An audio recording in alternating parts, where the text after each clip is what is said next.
second letter to the Corinthians.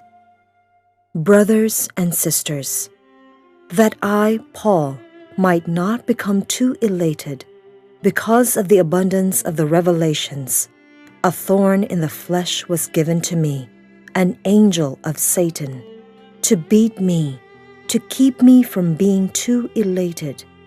3 times I begged the Lord about this, that it might leave me. But he said to me, "My grace is sufficient for you, for power is made perfect in weakness. I will rather boast most gladly of my weaknesses, in order that the power of Christ may dwell with me. Therefore, I am content with weaknesses, insults, hardships, persecutions, and constraints for the sake of Christ. For when I am weak, then I am strong." The word of the Lord. Strength in powerlessness. We have heard this topic developed and reflected upon many times, but I think it merits repetition. For this is something that is humanly quite difficult to accept. But this is what the Christian faith proposes. Strength in powerlessness. We begin with the first reading, the vocation of Ezekiel.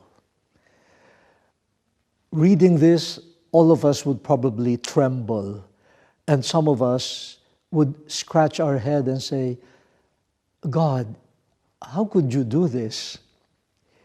You call Ezekiel to be your prophet, to be your spokesperson. But at the outset, at the very beginning of your interaction with him, you tell him that you will be sending him to a people who will reject him, a people that's obstinate, a people whose hearts are hardened, a people that will not listen." So, from the practical point of view, I will say, "Oh God, so why send? Why send Ezekiel to them? You already know that they will not listen.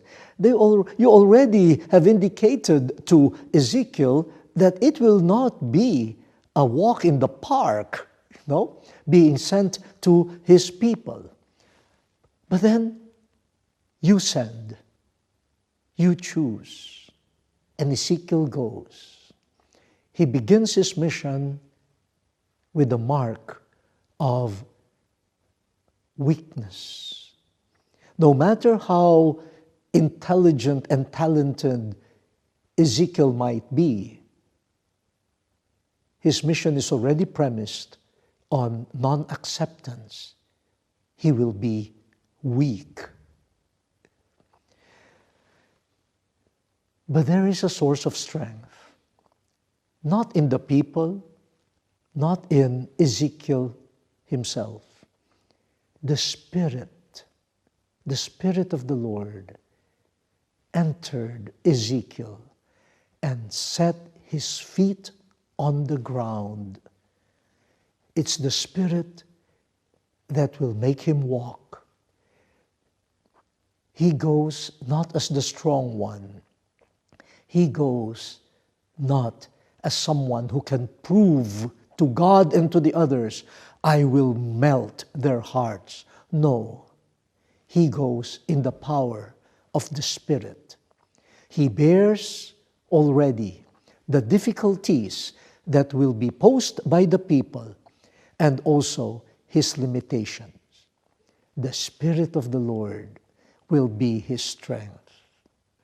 This experience of the prophet is affirmed by St. Paul in his own experience. St. Paul, whom we hail as the apostle, the greatest of the apostles. Now, with that title, the greatest of the apostles, we would conjure up in our minds No, images of strength, of success, of capacities unlimited. For how could you be labeled as the greatest apostle if you have not proven your worth? But here we have something very personal and intimate that Paul shares with the Corinthians. Yes, he might be the most diligent and the most accomplished apostle. But he says, in order to keep him humble, in order to prevent him from becoming proud, he received a thorn in the flesh. Now, we do not know what that thorn in the flesh is. There have been many speculations. But that thorn in the flesh, was not acceptable to Paul. So he begged the Lord to take it away from him. But the response of the Lord is, my grace is sufficient for you. Without that thorn, maybe Paul would rely more on himself, on his capacities to convert people, to convince people, to argue with people.